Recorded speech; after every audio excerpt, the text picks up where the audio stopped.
Hello, this is Malorian, this is the Orc Tactical Team, and this is actually going to be a pretty special one because it's episode 100.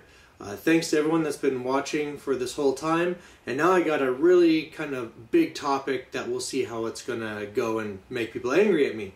Anyway, what we're going to be talking about is fantasy versus 40k. Huge topic. And just which one is the more tactical game. Now, when we're going to be talking about this, we're going to break this into two parts. The first part is going to be just about the rule book, and the second part is going to be how the rule book is used. So, with the army list and competitive metagame, there's two different sides to this story. And I guess the next thing we have to go and define is what's going to be tactical, right? What are our criteria? Well, what we're looking for in a tactical war game is components in it that actually give you a choice and have some way that you can input your skill and thought process into winning the game. So that's what we're trying to find. We don't want just to be a coin toss, 50-50, you have no input, something that you can actually control and use to win the game yourself. So we're going to start with just looking at the army books, and the first thing we're going to be talking about is the movement phase.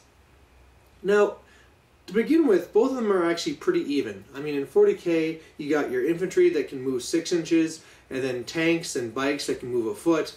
And even though in 40k you see more of a stratification of it, we got movement 3, 4, 5, 6, 7 guys. The main thing is that still you got your infantry and you got your fast flankers or your cavalry that can be rushing and stuff like this. So that part's about the same.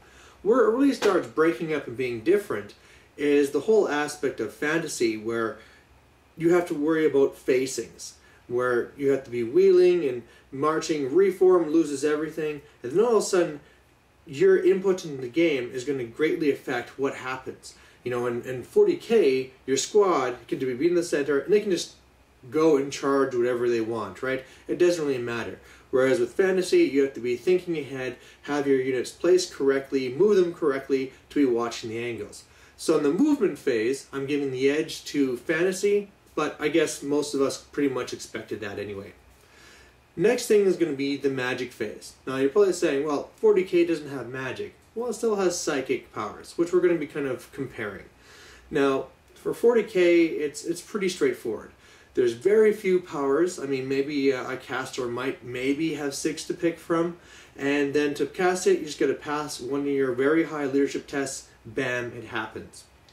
In fantasy, there's lots of different spells to be picking from, and of course there's the whole system where you have your power dice and dispel dice, and so it's really a thing of how many do I want to be rolling to try and get this cast, and he's going to be trying to dispel. There's a lot more that goes into it. So for that, fantasy's going to win again, but again, this is going to be one of fantasy's biggest strong points, so you expected them to win, right? The magic phase and fantasy is really developed as opposed to 40k. Next phase, shooting. In 40k, you have a whole bunch of long ranges. Guys can be standing anywhere and a lot of times shoot down most of the board. It doesn't matter how big a unit is. I mean, if you have a big unit of 30 shooter boys, somebody that's 6 ranks basically deep is shooting just as well as a guy in the front, and they can all shoot. And cover, for the most part, doesn't matter, because even if you shoot through something, you might be giving a cover save, but if the cover save isn't better than their armor save, it doesn't matter. It really comes down to tanks, where they might get a conceal save. As opposed to the fantasy, where also you have to deal with the facings. Now, this is not a huge thing, a huge difference, but the other thing is, I mean, if you've got cannons or bolt throwers, those are just going to be sitting and shooting the whole time, just like a Lehman Russ. So those components are pretty much the same. Other components are pretty much the same as far as, you know, a bow goes 24 inches, a bolter goes 24 inches type thing. I think the real difference is going to be here is that in 40k, you have a lot of different weapons, and so depending how you arm guys, of course, guys will be better against different things, whereas in fantasy, really it's only we're talking about war machine or regular shooting, right? It's either going to be something super powerful or something really weak that's going to be picking at you, whereas with 40k, there's a whole big differentiation going down the board. The only part that fantasy has better is that cover is always going to be a bigger deal. Cover is always going to be something where if you shoot them and they're in cover, it's going to make it harder to hit them. So when you compare the two, I think 40K comes out ahead for the shooting. It's close, but the 40K has a little bit in my mind. Last thing is going to be combat. For 40K, whatever is there gets to attack, done. Pretty much the biggest thing you're looking at tactics when it's with the 40K is going to be trying to get that power fist, to be trying to touch the independent character to try and kill them, or trying to swamp a unit with gaunts while you hit it with the hive tyrant to make sure that so many attacks can't be going against the hive tyrant. Whereas in fantasy, it's a lot more complex. I mean, if you get hit in the flank or something, it's a huge deal, or in the rear. It's not just about everybody attacking. You have the whole challenge aspect with the characters, and there's a whole bunch of more things ingrained into it, such as being able to be throwing nets and having to deal with spear bonuses and shield bonuses that are only on the front and all that stuff. So to me, fantasy again wins it. So when you looked across it, 40K only really won just in shooting, and that was only because of all the different types of weapons, whereas fantasy won in the movement, the magic, and in the combat.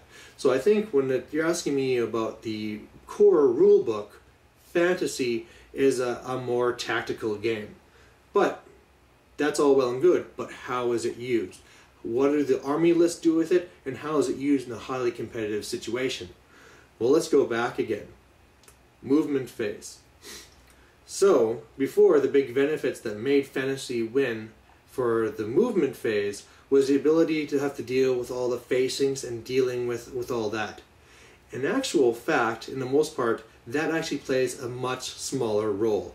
Now, of course, everybody takes hordes. It's very big units. You can be from board edge to board edge, and really, it's almost impossible to do much flanking unless you have, if a room is left open for scouts or something breaks through. I mean, when I deploy my orcs, I am going from board edge to board edge. There is no place for your scouts. There's no such thing as flanking. And for the most part, even though you can implement the stuff like the fast cab, trying to set up flank charges and stuff like that, it's a much lesser degree than what the rulebook really initially offers. And so I think in the end, I'm still going to give this to fantasy, but it's going to be just barely. And that's only because you have the different throwaway units, which can help break up formations and stuff. But for the most part, you're just going to see armies line up, smash. So, magic phase. How are these things done? Well, when we were talking about the reason why fantasy won, that's because they had so many choices, and it was all about how the back and forth with the power dice to spell dice. In a highly competitive situation, there's really only a small handful of spells that are really useful. I mean, you got your Lore of Life, Flesh to Stone, you got your Dwellers, you got your 13th. If you listed all the top ones that are used in tournaments, you're probably only looking at maybe 10 that are, the highly most popular, and then it really drops off after that to being almost insignificant. So the choice isn't really there, and of course for when they really want something to go through, you just throw all your dice, use a power scroll, or even though that's kind of just changing now, and boom, it goes off. You can't stop me, right? You just overload it, make sure they can't stop it, make sure that spell goes through, and hey, look, I won because I just turned your entire bunker and your general and BSB and best mage into rats, or whatever it is. So in that case now, I'm actually thinking it's more of a tie. Again, you could say that fantasy is a little bit better, but it's not like when you're looking at the rulebook, where by the rulebook it looks a lot better. Now, on the shooting, how are those used? Now, for 40K, one of the reasons why we said that they're ahead is that there's so many different options that you could be taking. And in highly competitive play, this still is kind of true, but at the same time, just like in fantasy, where a lot of the spells aren't actually used in highly competitive play, the same thing has to go with shooting. You're really just looking at meltas, missile launchers, blast cannons. It's really just going to be all the biggest stuff, and then the things you had for free on your guys anyway. I mean, you have a bolter starting on with you, that's what you're going to be using. So it really compounds and goes down. As far as using cover as well as that system, when you're actually playing the game, cover for fantasy can mean a lot less than what it actually could be in the rules. In tournaments, you don't see as much terrain as possible. It can be way out on the sides. I mean, typically you're not going to be shooting through units because you can shoot something that's not in your unit. So you don't really see it. And as whereas you could hide something in a forest, like in 40K, well, in Fantasy you have to worry about maybe the forest eating you. So you don't even want that cover anyway. So in that regards, and all of a sudden that kind of disappears. And for the shooting phase, again, I think I'm going to give this one now to be a little bit the 40K. It's because the cover part really goes away. Almost now it's better to be with the 40K concealment cover for their tanks. It actually plays a bigger effect. And even though all those weapons for 40K now come down to a really select list that you usually see, at least it's still a lot bigger than Fantasy. So I'm going to give that win now to the 40K. And actually that's going to be bigger than when it played in with the rulebook, now that I think of it, now that it's not kind of split, and the benefit is all really with the 40K. Now, combat. How does this work? Now, one of the big things that we said that really helped in competitive play, or with the regular rulebook for Fantasy, is that there's the whole thing about flanking and getting in with the challenges and all these different things. But just like we talked about the movement phase, when we got from one side to the other, it's very difficult to set up flank charges. I mean, again, it's possible, but it's very, very difficult to do. And usually it's just head-on fights.